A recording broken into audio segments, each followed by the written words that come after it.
Yo, what's going on, y'all? It's Cone back here again tonight with another video. I didn't think I'd have to record another one. I think this is my fourth video in the day, but it's NBA trade deadline season, so there is no time to stop. Kevin Durant, just out of absolutely nowhere, just got traded to the Phoenix Suns, something that we saw rumored in the offseason when KD requested a trade in the first place, but it didn't end up happening, and Kyrie got traded at the deadline a bit ago, and it felt like KD was the next to go maybe in the offseason, but I thought there was no chance that Kevin Durant was going to get dealt at the trade deadline itself. And I'm sure a lot of you are probably waking up to this video. I was out there watching a movie with some of my friends when all of a sudden this trade went down and I had to come in and record. This trade happened literally 5 minutes ago, so these are my initial first reactions. I just can't believe that this has happened. Kevin Durant is a Phoenix Sun, one of the biggest trades legitimately in NBA history. Of course, you're probably wondering, what is the trade package? And in full, it is Kevin Durant and TJ Warren going over to the Phoenix Suns, so TJ Warren does make a return to the franchise, and in exchange, the Nets are getting Mikal Bridges, Cam Johnson, Jay Crowder, and 4 first-round picks, as well as 1 pick swap. So it is a lot to take in, and we'll begin from the Nets side of things. Of course, Mikal Bridges is a really solid player. He's playing some of the best basketball of his career at this point, one of the best 3-and-D guys in the NBA, but he's shown a bit more self-creation skills over the course of this recent stretch as Devin Booker works his way back from injury. So that's a great piece to get back if you're the Nets, who are very clearly trying to rebuild, because you're not going to give up Kevin Durant and Kyrie Irving if you're trying to still remain competitive, like it seemed they might after the Kyrie trade. Of course, bringing back like Dorian Finney-Smith and Spencer Dinwiddie, it seemed like these were solid role players, but it just seemed like maybe Kevin Durant saw these guys and said, hey, I understand we could be kind of competitive, but we're not going to be nearly as good as we would have been with Kyrie, so I want out. And of course, we're probably going to get a bit more details on how this all transpired soon, but I have to get this video out as soon as possible, so we don't quite know those details yet. Cam Johnson is also really good, but they are going to have to pay him in this upcoming offseason, which I would imagine they would if they're asking for him in this Kevin Durant package. 4 first-round picks is a lot. We don't quite know yet which years those are, but I'm going to guess it goes out to like 2029, which I think is currently the furthest that you can trade picks from, and that's a big deal because while Devin Booker is still pretty young,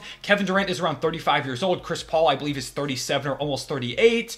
This core is aging, and especially now that they gave up Mikal Bridges and Cam Johnson, 2 of their best young players, D-Book and Ayton are really their only like star caliber young players on the roster at this moment. So I do think those picks could be potentially really valuable down the line. So overall, I think this is a really good package. If you're going to trade Kevin Durant, you get a really solid young player to build around in Mikal Bridges, another great supporting young player in Cam Johnson, a bunch of draft capital, and overall, if you're the Nets, you had to reset this thing. It wasn't going to work out. You gave up all your draft capital for James Harden. While you do have picks from, say, the Mavericks and the Sixers in that James Harden trade in exchange for Ben Simmons, it just wasn't going to be enough to go ahead and upgrade this roster in the ways that you needed to once Kyrie Irving asked out. And it's kind of surreal to think about how this season fell apart for Brooklyn. They went from being one of the best teams in the conference when fully healthy to now absolutely crumbling to the point where their championship hopes are over, for not just now, but for the foreseeable future, and they're now entering another really long rebuild after a couple years of potential relevance. Then, of course, we have to talk about what this means for the Phoenix Suns, because not only did they not have to give up like a Chris Paul or a Devin Booker, but they also held on to DeAndre Ayton. So now they keep their big 3 of guys, and they add Kevin Durant into the mix. So you've got a big 4 of Chris Paul, Devin Booker, DeAndre Ayton, and Kevin Durant, who fits in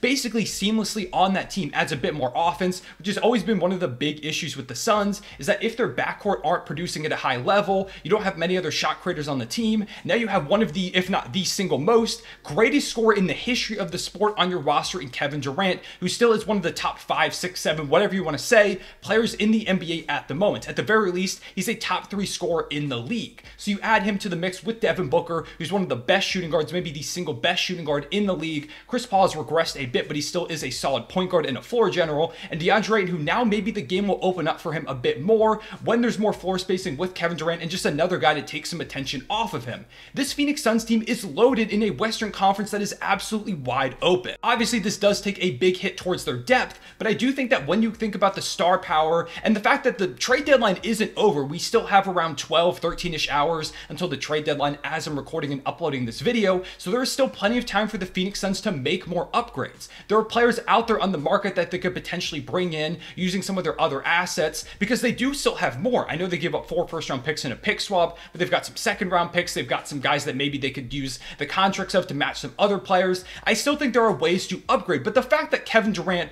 one of the best players in NBA history, just got traded out of nowhere is super surreal.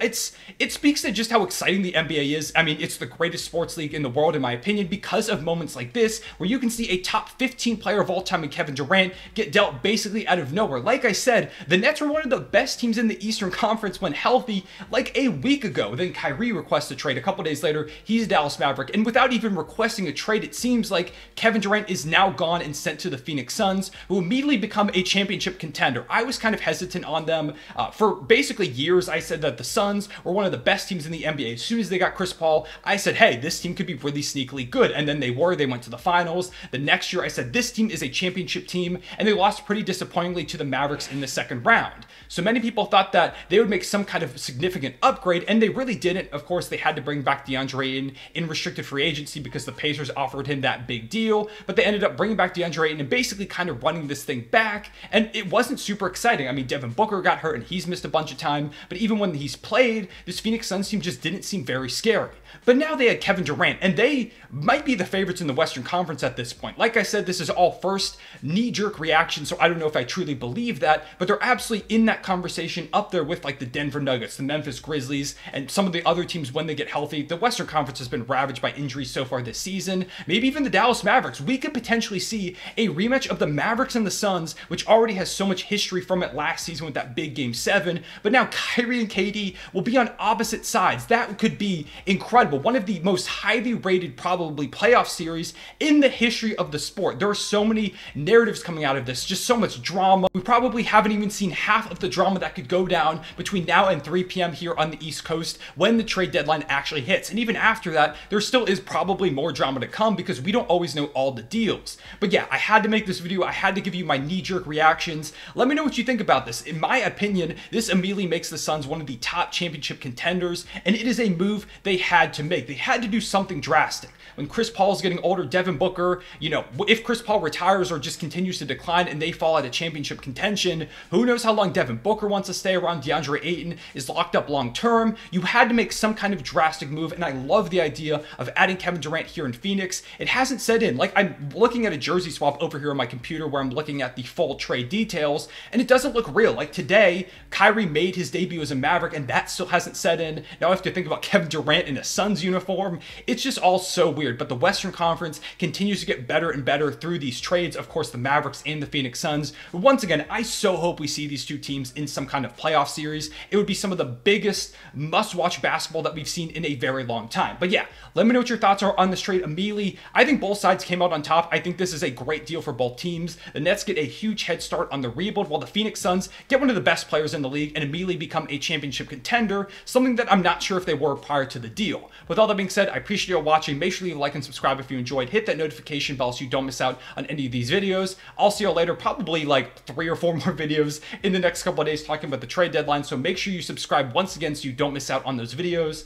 I can't believe Kevin Durant's a Sun. I was about to end the video, and I still feel like I have to talk about it more. I feel like I have to rant more because this is just so absurd, but I'll let y'all go. I appreciate y'all watching. I'll see y'all later. Also be in the comment section below talking with y'all, I'm sure, about the trade. Yeah, I'll see y'all later. Everyone say it back.